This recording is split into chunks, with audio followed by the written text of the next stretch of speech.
Enfermeiras, quais foram as coisas mais marcantes que alguém disse em seu leito de morte?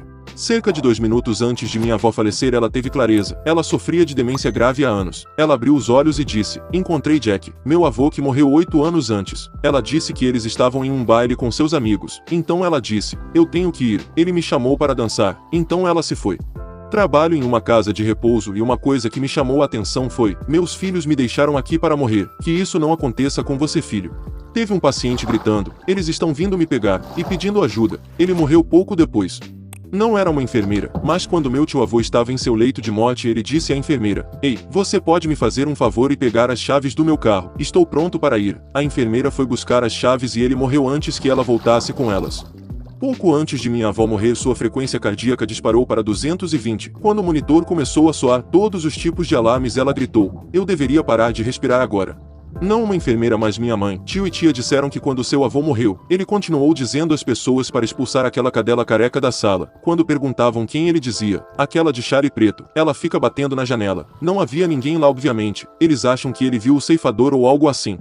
Eu tive que dizer à minha avó que a diálise só lhe daria mais uma semana de vida e era escolha dela tentar ou não. Ela estava dentro e fora da consciência naquele momento e estava em um estado claro no momento. Ela perguntou: eu vou morrer? Eu disse que sim. Ela me olhou nos olhos e sorriu um pouco e disse: às vezes você tem que fazer o que não quer fazer. Ela fechou os olhos, apertou minha mão e dormiu até falecer um dia depois. Quando as coisas ficam difíceis, eu sempre a ouço dizer: às vezes você tem que fazer o que não quer fazer. Comecei minha carreira de enfermagem em uma unidade paliativa. Nos meus primeiros 3 meses como Rua N pronunciei 7 mortes. Este paciente tinha demência avançada e muitas vezes acreditava que estava trabalhando enquanto estava acordado no hospital. Ele muitas vezes nos dava às enfermeiras e auxiliares de cuidados tarefas e trabalhos para fazer, pois acreditava ser nosso superior. Um dia perto do final de dezembro ele me pergunta: quando é o ano novo? Que dia é hoje? Digo a ele que o ano novo será na próxima terça-feira. Ele balança a cabeça e me diz que acha que vai ter que desistir depois do ano novo. Este trabalho está ficando muito difícil para ele e ele não consegue acompanhar. É hora de se aposentar. Digo a ele que apreciamos todo o trabalho duro que ele fez e sentiremos muito a falta dele quando ele se for, que ele era um ótimo funcionário e todos nós adoramos trabalhar com ele. Naquela terça-feira, 1º de janeiro, ele faleceu pacificamente dormindo às 2 da manhã. Jamais esquecerei aquela conversa.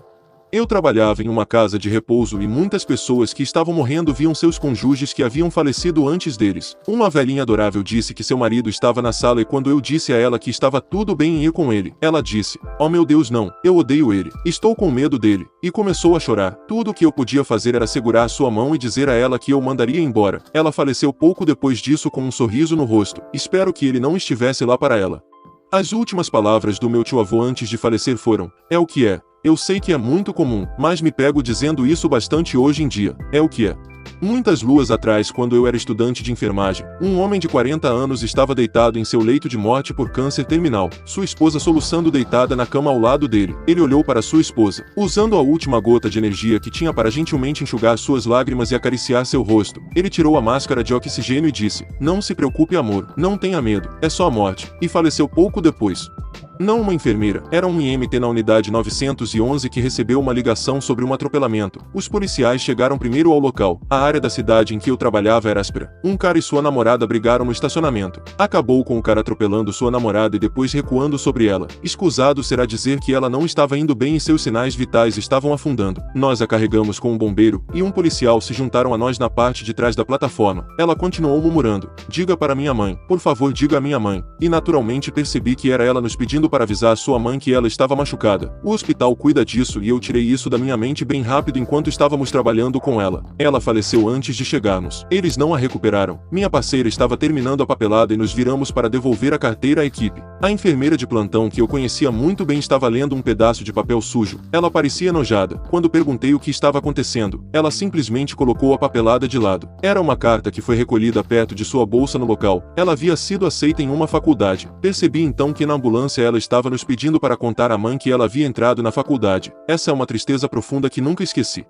Não sou enfermeira, mas meus avós passaram 3 dias separados um do outro. Minha avó foi diagnosticada com câncer de pulmão e começou o tratamento. Mais ou menos na metade ela sentou todos e nos disse que sentia que sua vida estava tão completa e que interromperia o tratamento essencialmente escolhendo passar pacificamente. Meu avô era saudável, o tipo de homem que foi à academia até os 90 anos, apenas em forma impecável e com uma saúde muito boa. Minha avó esteve em seu leito de morte por um longo tempo, dentro e fora da consciência, não mais se comunicando com frequência e apenas comendo lascas de gelo. Isso realmente destruiu meu avô. Um dia ele estava no supermercado e teve um ataque cardíaco e faleceu em poucos minutos. Alguns dias depois meu pai e eu estávamos sentados com minha avó em seu quarto. Eu estava segurando sua mão e me lembro de meu pai dizendo a ela que meu avô está esperando por ela quando ela estiver pronta e ela não terá que ir sozinha. Minha avó falou suas primeiras palavras em uma semana e disse: "Ele está bem aqui comigo, eu o vejo." Meu pai disse: "O que ele está vestindo?" O que na época eu pensei que era uma pergunta estranha. Mas ela riu e disse: "Ele está no meu terno cinza favorito, acho que vamos sair." Ela era uma mulher tão elegante, então eles sempre estavam tão bem vestidos. Ela faleceu naquela noite. Fizemos o funeral juntos e meu pai o vestiu com o terno que ela disse que meu avô estava usando. Eles estavam tão apaixonados. Até hoje nunca vi ninguém comparar com o que eles tinham.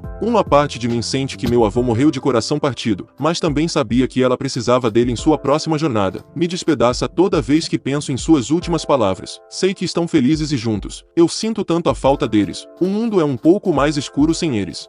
Ex-Sênia na unidade de demência de uma instituição de vida assistida. Meu pai está a caminho para me pegar agora. Ela disse isso toda vez que eu a verifiquei até que ela morreu cerca de uma semana depois que começou. Enquanto ela ainda estava em movimento, ela arrumava seu quarto e sentava na beirada de sua cama e apenas esperava a maior parte do dia.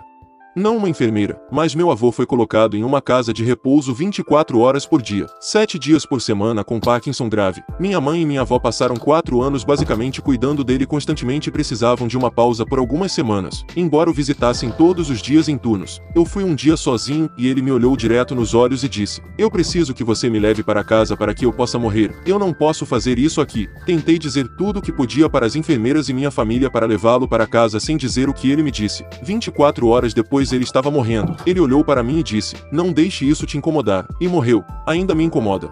Tive um paciente cuja memória vinha desaparecendo há anos. É estranho. Logo antes de um paciente morrer, às vezes ele de repente está muito melhor. De qualquer forma, ele pensou que eu era sua falecida esposa. Eu joguei junto e apenas ouvia enquanto ele relembrava seu noivado, seu casamento, seu primeiro parto e algumas outras lembranças para mim. A certa altura ele diz: "Ah, Irene, aí está você. Desculpe. Você sabe que meus olhos não são tão bons quanto costumavam ser." Bem, obrigado por ouvir um velho contar suas histórias. Espero que você tenha ótimas histórias para contar um dia também. Estou indo, Irene. E então ele faleceu. Ele foi meu primeiro paciente de longa data.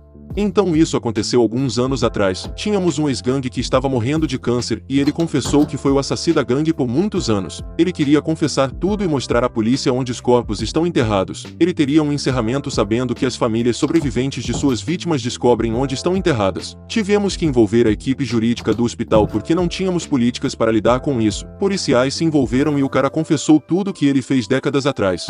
Não sou enfermeira, mas prestei cuidados paliativos a uma pessoa querida para que ela pudesse morrer em sua própria casa em vez de em um hospital. No final ela se convenceu de que tomar morfina para a dor a estava matando. Ela ficava em agonia me pedindo ajuda, mas recusava os remédios para a dor. Recorria apenas levantar e abaixar sua cama para ajudá-la a ficar confortável. No dia em que ela morreu, seu gato passou de distante para dormir na cama com ela. Gatos sabem das coisas.